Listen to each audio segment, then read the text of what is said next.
If you actually did like this movie, trust me, you won't by the end of this video, because what it could have been will blow your mind. One of the most important parts of a movie is the villain, and Kung Fu Panda 4 did a great job at making the worst villain ever. But what I've rewrote is probably one of the best written villain origin stories of all time. It's beautiful and will bring even the most thick-skinned viewers to tears. But first, let me explain why how they wrote her is the biggest piece of dog.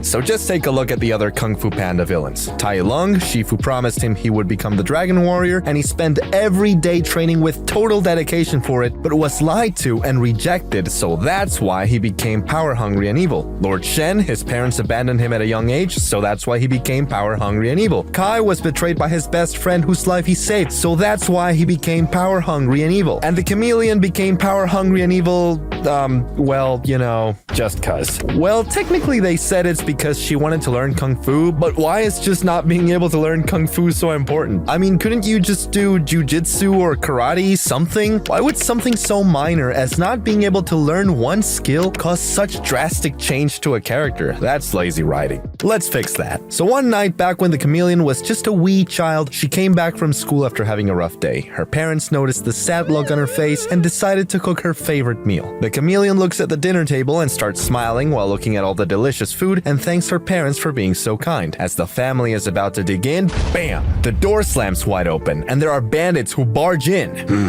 That looks delicious. The bandits shove the Chameleon and her family away from the table and start eating all the food. No, we can't let them eat all our food! She tries to stop them, but her father, with a disappointed look, holds her back. When the bandits finish eating all her food, they leave the house. The Chameleon asks her father, "Dad, why didn't we do anything?" Her father responds with, "Look at us, we're just chameleons, what can we do?" "But the Dragon Warriors..." "The Dragon Warrior's a panda, big and strong, he is a fighter, but not us chameleons, we're just not destined to be strong. We just have to accept it and hope they don't come back." Then the Chameleon family keeps getting robbed by bandits day after day, not being able to do anything, and start to starve because they're slowly running out of food. I've only wrote the first part to the backstory. The second one's even better. And this is genius writing already, because in the Kung Fu Panda universe, there are just some animals who are born to fight, like Tigress, Viper, Tai Lung, and a bunch more. Meanwhile, most of the side characters who are useless animals like bunnies, geese, and pigs will never be able to fight no matter how much they practice, being literal sitting ducks their whole life, and always just praying nothing bad happens to them, or hoping that the almighty Dragon Warrior or some other master saves them. As fun as this universe looks, it's actually pretty dystopian when you think about it, and drawing attention to it with the Chameleon gives the audience a whole new perspective on the series, still keeping its originality and freshness even though it was supposed to be over and got greedily extended, and still following the pattern of genuinely broken villains and not evil people who are just evil for no reason. Not only that, but this also happens in real life. We humans may not be born as different creatures, but there are still things assigned to us at birth that affect our lives that we have no control over. Like some people are naturally more attractive, and some people just naturally ugly. Studies show that attractive people are much more likely to find professional success like jobs, promotions, etc., and just have it easier in a bunch of different areas than ugly people. And the fact that ugly people have no control over how attractive they are born as, yet are massively damaged by it, is the sad truth of the world we live in. And teaching this to kids early on is necessary before they find out the hard way, making this movie more than just a movie, but a message with a genuine moral. But the moral isn't just sucks to suck, there's an actual solution to this problem, which leads me to the second part of the Chameleon's backstory. So after she constantly gets robbed, she wants to learn Kung Fu to protect herself and her family from the bandits, but gets rejected from all the dojos over and over and over again because of the same reason I've mentioned. And all the masters laugh at her because she's just a chameleon. Hey look, this chameleon wants to learn Kung Fu!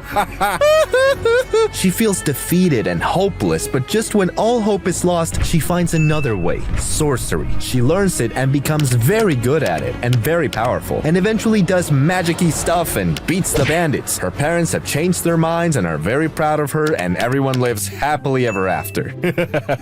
Where's the fun in that? Because after she discovered great power, well, you remember what happened to Kai? Let me continue. So even though her family had just become safe, they still needed more food because most of it had been stolen. It would take quite a while and a lot of effort to make it back honestly, so instead, the Chameleon has another idea. She is going to become the bandit and rob all the masters and kung fu dojos that rejected her. Because the newfound great power got to her head just like Kai, and also the fact that she was constantly ridiculed and robbed. Once again connecting to real life, because studies show that children who are shown empathy usually grow to be empathetic themselves, and children who get ridiculed, abused, and bullied usually become bullies themselves, just like all the anti-heroes you see. It's also important to teach kids that good people aren't just good and bad people aren't just bad, but there are reasons as to why good people are good and reasons as to why bad people are bad. The world is in black and white. And it also gives a new meaning to her name, the Chameleon, because as well as transforming and changing literally on the outside, she also changes mentally on the inside from good to bad, and spoiler alert for the rest of the story, back to good again and bad again and good again. You get the idea. This would make the Chameleon name and character design have a deep artistic metaphorical meaning. Wait a minute, what about her parents, I hear you say? Well, funny story about that. So continuing the story, her first target to rob is the first dojo that rejected her. Hey, what are you doing here? Didn't I already tell you that you'll never be good enough, you chameleon? Get lost! There would now be a cool action scene where she single-handedly fights and defeats all the masters in the dojo who used to laugh at her. It would be satisfying to see those a-holes get a butt-whooping by the very person they bullied. Like it's a Darman video. Kung Fu masters bully a chameleon who's secretly a sorceress. What happens next is shocking. It would also fit the theme of the other Kung Fu Panda movies. In all of them, the villain usually has a cool action-packed introduction to show the audience their deadly capabilities and to show them what the hero is up against, like how Tai Lung escaped from Jargon Prison with 1,000 guards and only one prisoner, how Lord Shen defeated Masters Ox and Croc, and how Kai defeated the legend himself, Master Oogway. The chameleon continues robbing many other dojos during the nighttime so her parents won't know, but one night she slips up and her parents find out. Her parents are in shock and are extremely disappointed in her. They try to convince her to quit and give back everything she stole, but she obviously refuses because of how everyone treated her and the fact that she finally has found a way to have strength after a long time of being weak. There's no way she would give the money back. Who would? So unfortunately, her parents leave the village because of how ashamed and frightened they have become of their own daughter. This, of course, was the last straw for the chameleon. She's no longer the petty thief. She's become the tyrannical ruler and conqueror we see in the movie, because her parents being there to keep her morals in check can no longer happen. And last but not least, ladies and gentlemen, the most artistic part of the rewrite, the chameleon's villain arc is a combination of all previous Kung Fu Panda villains. Tai Lung had dreams of becoming the Dragon Warrior, but he just wasn't destined for it. Like how Chameleon had dreams of learning Kung Fu, but wasn't destined for it because she's just a chameleon. Lord Shen became morally corrupt and his parents abandoned him, just like the chameleon. Kai found great power, but it made him greedy and evil, just like the chameleon. The fact that she has a little bit of every villain in her extremely amplifies the metaphorical meaning of her name, the chameleon, and gives off a whole new feeling when we see her turn into different villains. Removing the Furious Five creates some really big shoes to fill, and those shoes were definitely not filled. So I got another masterpiece up my sleeve to fill those shoes, possibly even making it better than if the movie had the Furious Five themselves. But first, let's start off by looking at some of Zhen's key character personality traits. She steals shit. That's pretty much it.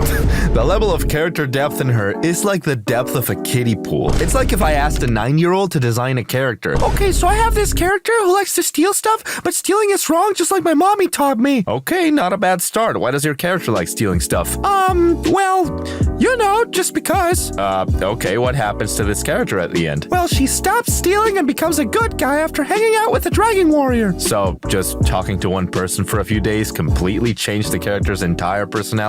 Yep. See what I mean? Now, usually it takes a lot more than just a conversation to change your entire personality. Also, this lacks an actual message for the kids watching, so here's my version. So throughout the movie, Zhen keeps stealthily stealing things from people without Po noticing, just like some of the stealing jokes we see throughout the film. After Po is gone, after she betrays him, she walks out and sells all the stuff she stole and makes some back. She gets super excited over all the money she stole and feels really proud of herself. She walks out the pawn shop or whatever is the Kung Fu Panda version of that, and she walks up to a shiny looking store with a bunch of cool things she's gonna buy with the money she made, like yummy snacks, cool outfits, etc. Her eyes light up like a typical cartoon character, and as she is about to walk in, she hears a noise from behind. It's a child crying to his mother. Mommy, my favorite toy car is missing. As the child continues to cry and the mother hugs and comforts him, Zhen is no longer very excited by looking at all the cool things in the store. She slowly starts to walk away from the store, not knowing what to do. And while she's walking, she sees a landlord talking to his tenant. Rent is due, buddy. Where is it? Huh? What? I just kept it all right here under my mat, but it's all gone now. I don't know what happened. You think I was born yesterday? I've heard this story 1,000 times before. No, I swear I'm not lying. I worked very hard to make that money. Someone must have stolen it. Well, get the money to me by tomorrow, or you'll be living on the streets. Zhen looks even more disappointed after seeing much more of this. She is slowly starting to regret her decisions. The thing about stealing is that it may be really fun for some people, but we as humans often feel like the main character and forget that other people have a consciousness and feelings too. And the stuff we steal doesn't just come out of nowhere. It's taken from someone. Every ounce of happiness or dopamine you get from a successful steal is happiness and dopamine taken from your victim. The bigger stuff you steal, the more happy you feel. And the amount of happiness you feel from the steal is the same amount of sadness your victim feels. That's once again an important lesson to teach children. It's more impactful than, oh, don't steal because it's wrong, or don't steal or you'll go to jail. So now Zhen has an important decision to make. As she stands in the middle of the store with the crying child and the sad tenant, she looks at the store with all the delicious food and shiny things and the tears of the tenant and the child. She keeps looking back and forth between the victims and the store and starts sweating as she's making this life-changing decision. And then she has a flashback of all the times Po taught her about being a good person and how nice and innocent Po is, and all the inspirational stuff through the movie. When the flashback ends, she is no longer sweating and looks like she's made a clear decision. She deeply exhales and walks into the store. As the audience is disappointed in her decision to continue down the path of evil, she uses all her money to buy all the cool stuff in the store and gives it to all her victims. How wholesome. The greatest part about this is that when she gives all the cool stuff to them, including the crying child, she gets a warm, fuzzy feeling, and it feels much better than the dopamine rush from stealing, just like Master Oogway said. When will you realize the more you take, the less you have? This is once again true in real life, because it really does feel good to give and be generous to people. You people watching at home should try it out sometime. So now she felt bad about betraying Po because she's good now, and now it makes sense that she turns on the chameleon and goes and helps him. And that is the story of Zhen. But of course, the previous Kung Fu Panda films had a great balance between brainless humor for the kids and deep messages for the adults. So obviously, I can't break that tradition in this rewrite, which leads me to the next characters, the dads. The dads were kind of funny, but still had way too much missed potential. I'm gonna fix the dads using only one word: Shifu. That's right, Shifu. Removing the 5 was bad enough, but removing Shifu was the last straw. Shifu should have gone with the dads on their journey to help Po. Not only would this make their journey even funnier because their dynamic would be similar to Po and Zhen, like a serious kung fu master having to deal with these clowns, this has so much potential. It would also make the movie make more sense because yeah, the dads care about Po, but why would they go on a dangerous journey trying to save him? I mean, they're pretty useless. What could they even do? It would make so much more sense if they took a kung fu master with them. Here are some comedic funny scenes I wrote. After a long and tiring walk where the two dads and Shifu are hungry and exhausted, it's nighttime and Master Shifu is falling asleep. But Po's father says, "No, Master Shifu, don't die!" This would be a perfect reference to Kung Fu Panda 1, where Po says the exact same thing in the end, highlighting how similar Po and his dad are, and also satisfying the die-hard Kung Fu Panda fans who love references to the older movies. The next scene isn't really a comedy scene, but is still really cool. So after Shifu and the dads enter that shack, the one that eventually breaks, Po's dad does that thing where he pretends to be a kung fu master, and when it fails, instead of the childish ending of the whole shenanigan of the shack breaking, Master Shifu single-handedly fights and beats up all the bad guys in that place. This would be super cool to watch. It would also show why not to judge a book by its cover for the kids, and it would give Shifu importance again, because he must have spent his whole life mastering kung fu, but he barely ever uses it. So this would be really good for him. Just like that famous quote an ancient martial arts philosopher once said, "What be the purpose of mastering Kung Fu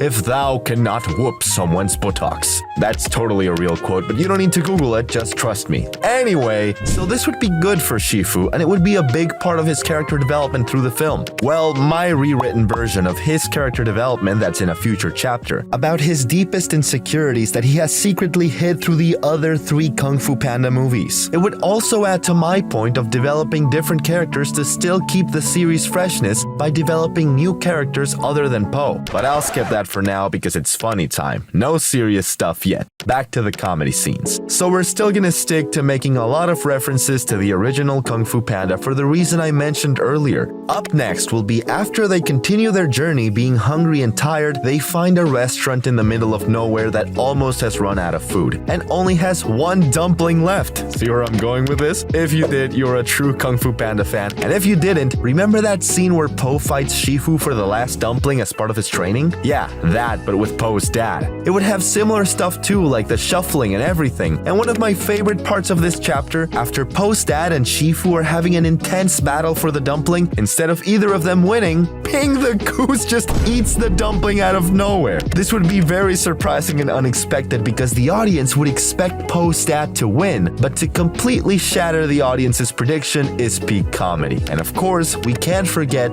before this scene when they look at the menu of the restaurant, they see that it's blank. And you know where I'm going with this. We could also have a scene where Po's dad makes fun of Shifu just like Po did with the noodles and the cups at the restaurant while Ping is watching, and then Shifu is right behind him just like the original. And speaking of Shifu, guess who we're fixing next? That's right, you guessed it. Master Shifu had great character development in the first movie. He trained a talented student who sadly became evil and has been grumpy and strict towards his other students since. That's a great backstory, nothing there to fix. But that was in the first movie.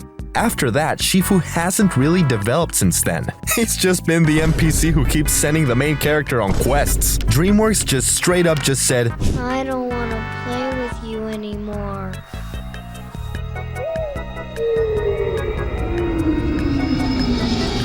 But now is the perfect time to start developing him again. Because, like I've mentioned, we need to develop new characters so the series doesn't get old. To be honest, Shifu's life after the first movie is actually really depressing and absolutely horrible. Sure, it looks cool, but think about it. He finished training the Dragon Warrior, and also Po is now the spiritual leader and trains the 5, who aren't even there anymore. Shifu does literally nothing anymore except be an NPC. He doesn't have a wife, a child, any sort of even distant family. He doesn't have a career except for just sitting around in the Jade Palace waiting for something bad to happen just so he can tell Po to go fix it. He doesn't even have his master who raised him and trained him. He doesn't have any hobbies he likes other than Kung Fu, which he never does, and meditation, which is honestly the most boring hobby I can think of if that's the only thing you do. Shifu's life is purposeless. This is terrible. No way can he just keep living like this. Instead of drawing attention or fixing this in Kung Fu Panda 4, they just make him an NPC again who for the 3rd time has no purpose other than sending Po on another damn quest. Enough is enough. I'm gonna fix this and give Shifu the credit he deserves and a purpose again. And so all the Kung Fu Panda fans who love Shifu can finally get what they want to see. So I've already mentioned before that Shifu has a cool action-packed fight where he single-handedly beats all the bad guys in that tavern. You see why I added that part now? Because everyone would love to watch a strict, uptight character have cool action scenes that would be so unique and fun to watch. But I'll describe that more later in the video. And that tavern part is nothing. What I have planned next will for sure make Shifu your new favorite character if he isn't already. But let's start from the beginning.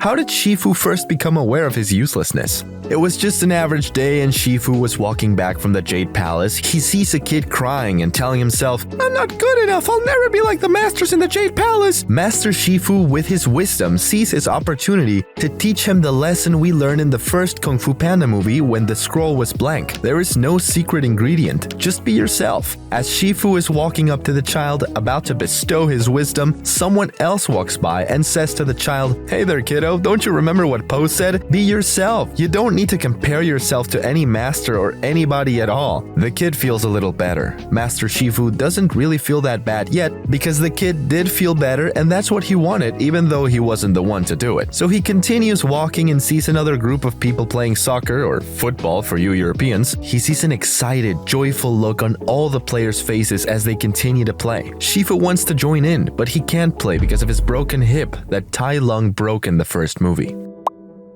So with a disappointed look, he shies away and continues walking home as he stares at the smiles on all the soccer players' faces. But he sucks it up because he feels like he's supposed to be a strong man and not have emotions. He's a kung fu master. No way his feelings can be hurt, right? Finally, he arrives at his house and is about to open the door and walk in, but he looks to his right and sees the neighbors. A cute little bunny child walks out the door, then his father walks out the door and hugs the child. Good luck on your first day of school. Thanks, Dad. See you later. I love you. Then the mother walks out, smiles, and lays her head on the father's chest. Oh, look at him go. I'm so proud. Yep, our son is growing up. Shifu tries to ignore them and walks back in his house, smiling like he's trying to keep it all in, but slowly a tear starts to fall out of his eye, and then Shifu breaks. Shifu screams in pain and sadness. He has just realized how terrible his life really is. He is now desperate to find his purpose again. Now is the perfect time for what I talked about earlier of the dads asking Shifu to come along with them. Shifu has a smirk on his face again and happily agrees. Now is his chance to prove himself useful again by saving the Dragon Warrior. But unfortunately, things do not end anything like Shifu was expecting. But I'll get to that later in the video. So while Shifu and the dads are on their journey, there are some cool action scenes where Shifu fights and saves the dads from the bad guys. This would be so cool to see Shifu finally get the spotlight because he's a loved character by the Kung Fu Panda community, but has barely any screen time. There's no doubt the fans would poop their pants while seeing this, but hold your poop because what I'm gonna say next is gonna be one of the best scenes in the entire rewrite. The best scene is, after the three get attacked by one of the Chameleon's main henchmen, Shifu fights the villain in a dramatic fight scene, and in the end does the infamous Woshi finger hold, and while doing it he says, "Skadoosh," and sends the villain straight to the Shadow Realm. You may now poop your pants. This would be incredible to watch.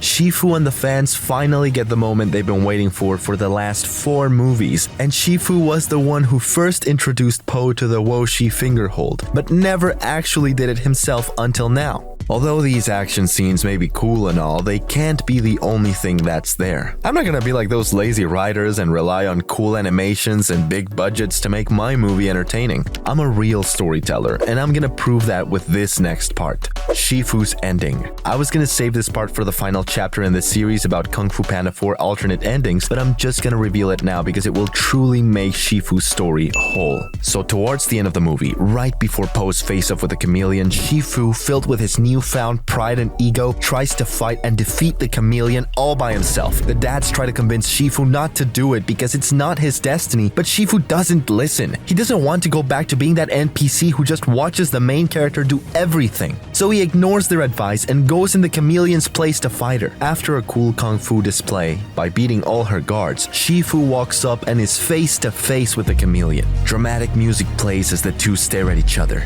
The Chameleon says she was expecting a bigger panda. Shifu smirks, and the battle begins. The Chameleon transforms into Crane and reveals she was the one who secretly captured the Furious Five. That's why they were not in the movie. She tries to get Shifu to hesitate because he would have sympathy for his own students, but it doesn't work. Shifu does not. Shifu is actually doing really well and winning the fight. The Chameleon transforms into each of the Furious Five, hoping one of their moves will be good enough to defeat Shifu, but Shifu defeats all of them, and even does the Tai Lung poke thingy. It would make sense because he is the one who taught him that. Then the Chameleon has to take things to the next level. She transforms into Tai Lung because Shifu hesitated to strike him in the first movie. That's why he broke his hip. Shifu pauses for a moment. As the Tai Lung Chameleon charges at him, he remembers what happened when he hesitated last time, gets fueled up with rage and will not make the same mistake again. He unfreezes and does the same thing Oogway did to stop Tai Lung, the touchy finger thing to the Tai Lung Chameleon.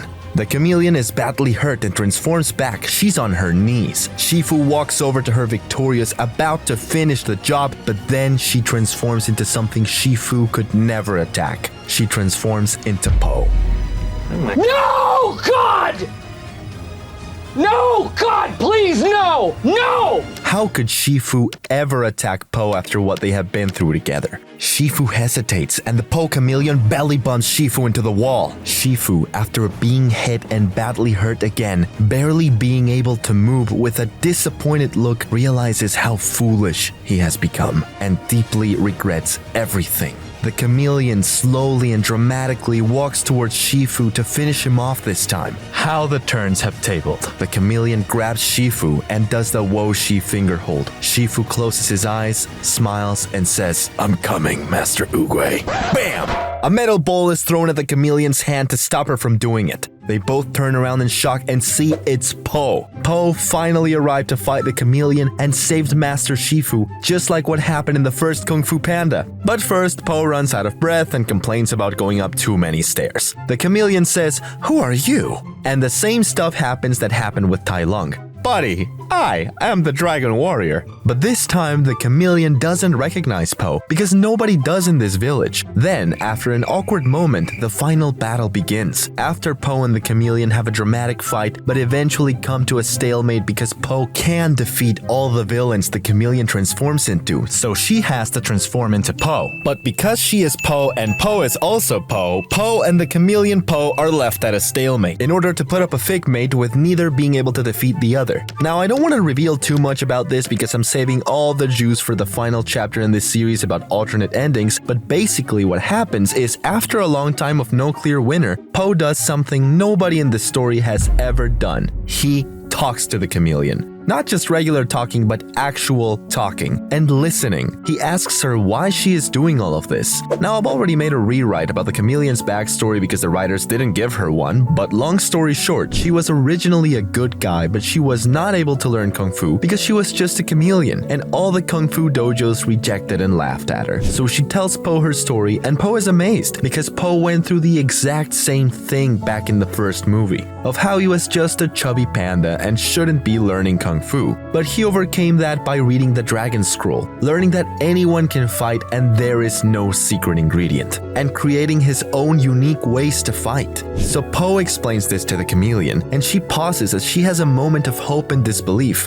Po gives her a warm smile and offers his hand for a handshake. The chameleon transforms back into a chameleon and not a Po, and she slowly says, "But I'm just a chameleon." "You're not just a chameleon, you're the chameleon." Get it? Because that's what he said to Tai Lung in the first movie. And it would make so much more sense to use the dialogue again here because chameleon is actually referred to as the chameleon throughout the movie. So now the chameleon smiles and starts to slowly reach for Po's hand to do a handshake, but she stops and says, But nobody is willing to teach me Kung Fu, especially not after what I've done." Po is thinking, trying to come up with a solution, but then, "I can teach you," Master Shifu says from behind. "Really? You will? Even after what I've done?" Shifu slowly nods his head. This is a perfect ending for both the chameleon and Master Shifu because in all previous Kung Fu Panda movies, every villain is given a chance to redeem themselves, but they all choose not to. Tai Lung, remember that wholesome moment where Tai Lung opens the Dragon Scroll and Po tries to explain it to him? But Tai Lung fails to understand and continues attacking Po. Lord Shen?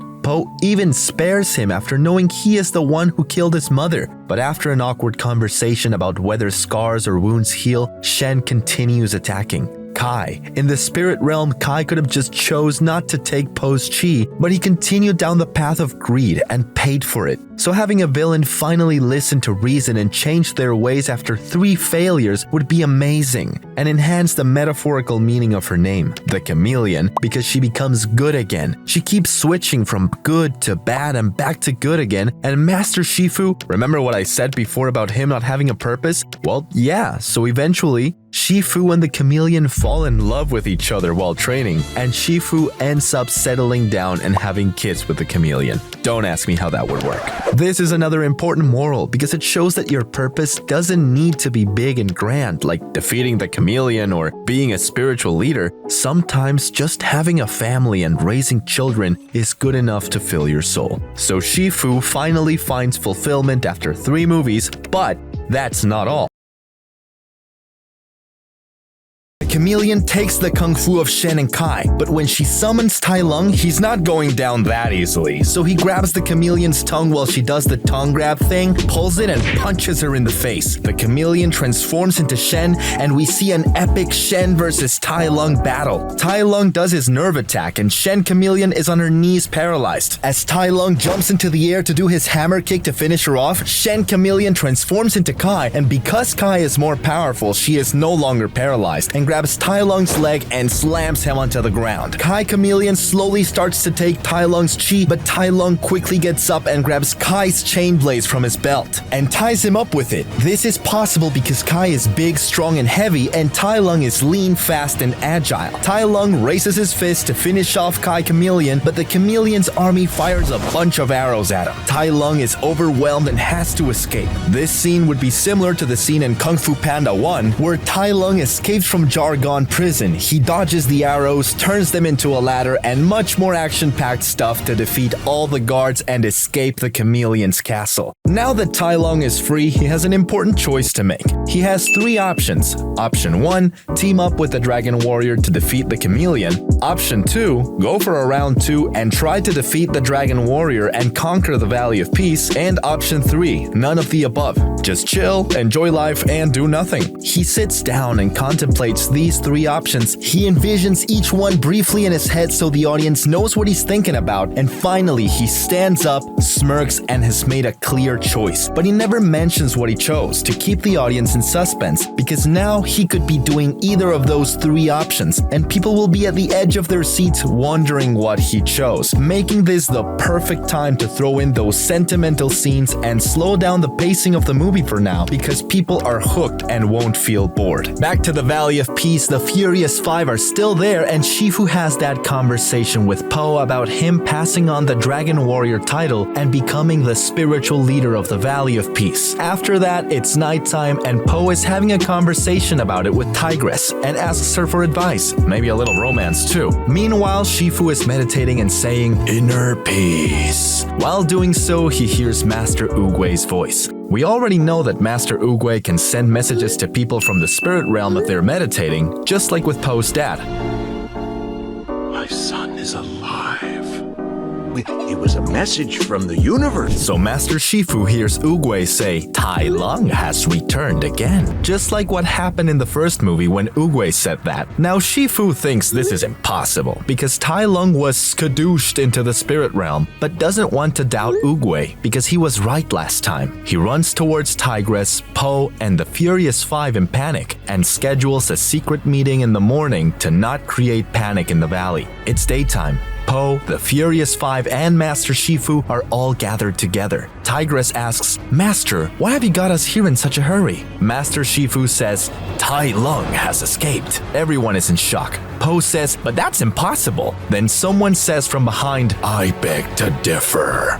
Everyone turns around and sees it's Tai Lung. Everyone puts their hands up and gets ready to fight. "No, wait, I'm not here to fight." He then tells everyone about the Chameleon and asks if they could all go fight her together, relieving the audience's tension at the right time while the cool scenes are going to start again. The reason why Tai Lung chose to team up with Po is because if you look at the first movie, Tai Lung tried to defeat Po, and look where that got him. It's very unlikely he's gonna do the same thing again, and he even got what he was looking for. He read the Dragon Scroll and saw that it was blank. So what good would fighting Po in a round 2 even do? And also, if you look at Tai Lung's backstory, he was originally a good guy who wanted to become the Dragon Warrior and protect the valley, trained his entire life to do so, and was rejected without an explanation. So now he wants to do what he couldn't earlier and be a good warrior who is loved and not feared. And this is now his chance for redemption. He explains this to everyone, and only Po believes him due to the innocent, kind-hearted panda he is, who always sees the best in everyone. Tai Lung promises that he has seen the error of his ways and is no longer evil, but the Furious Five, especially Tigress, think that this is a trap and advise Po not to go with Tai Lung. but Po doesn't listen. This will still keep the audience in a little bit of suspense as to what decision Tai Lung actually decided upon. Will he betray Po? Po smiles and is glad Tai Lung finally learned his lesson because it was horrible what happened to him, but now that he is good, Po can actually help him. As Tai Lung and Po go to leave the village, Master Shifu stops them. Don't try to stop me. I'm not trying to stop you. I am coming with you. Get that reference? If you remember, Tai Lung used to be Shifu's best student before he became evil, so it makes sense for Master Shifu to want to reunite with his star pupil now that he's good. So Shifu, Tai Lung, and Po set off on a journey to defeat the Chameleon, but the Chameleon won't let that happen. Cut to the Chameleon's castle. She is sitting on her throne as a big, giant, monstrous creature covered in a black robe hiding his face walks in and says, Your Highness, I've found Tai Lung. He has teamed up with the Dragon Warrior to try and stop you. Perfect. All is going according to plan. You know what to do. The robed monster nods his head and leaves the castle. Back to Po, Tai Lung, and Shifu, they are all traveling on a boat, having a deep conversation about everything that's going on and everything that happened with Tai Lung. Tai Lung talks about how he was abandoned by his parents and always questions why they did it and who they were and where they are. Because if you remember the backstory with Shifu in the first Kung Fu Panda, it says Shifu found Tai Lung as an abandoned cub. Po can relate to this because he went through the exact same thing in the previous films. Tai Lung asks Po to teach him how to use Oogway's staff, but because of his recent history with power, Po refuses. But out of nowhere, an arrow is fired towards Po's head and Tai Lung catches it. They look around and see that they are surrounded by the Chameleon's archers. Meanwhile, the roped monster is sneakily watching from afar. All the archers fire arrows at the three, and Tai Lung does his signature move and kicks the arrows back. Shifu dodges them like the Matrix or James Bond, and Po jumps out of the boat to try and fight the archers. Tai Lung joins him. Master Shifu was going to do that as well, but stops and stays in the boat. Now there would be a scene that would make everyone in the movie theater scream in excitement. Tai Lung and Po together have an intense, cool battle fighting the archers. Bam, bam, bam! There would be one funny part where Tai Lung kicks an archer, he flies and hits Po's stomach, rebounds and gets hit by Tai Lung again, and rebounds on Po's stomach again and repeats. They eventually defeat all the archers. Meanwhile, the robed monster smiles and chuckles and gets excited. Good, perfect. This is perfect. This will recreate the mystery and suspense. It will make the audience wonder why he felt so happy after watching his man get beat up. Back to Po and Tai Lung. After the archers are laying down and knocked out, Po exhales and laughs.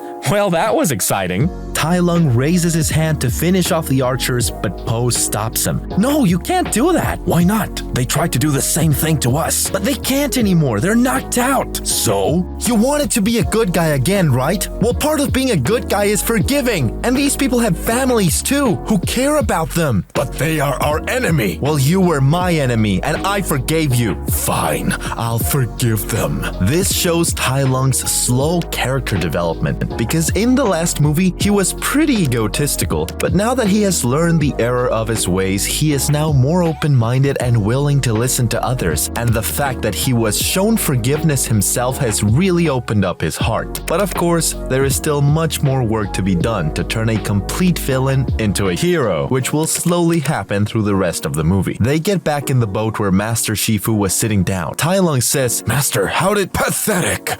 I am disappointed in both of your performances. You didn't work together. You two just kept doing your own thing. Master Shifu then gives a long explanation to Tai Lung and Po about how they could have been better by working as a team, because Shifu has learned from his mistake he made with Tai Lung and knows why not to praise his students too much. Shifu stops the boat and tells both of them to get off as they need training. Why, Master Shifu? We just kicked their butt. That's not important. You were lucky there weren't more of them. What if there were more butts to kick? You would be dead if you keep fighting like this. This is just a start. If the Chameleon is really like Tai Lung says she is, then things are going to become a lot deadlier the closer we get to her. Po and Tai Lung agree and get off the boat to begin their training. This is foolish. She gets stronger every day, and so will you too. Now both of you, imagine that tree is an enemy.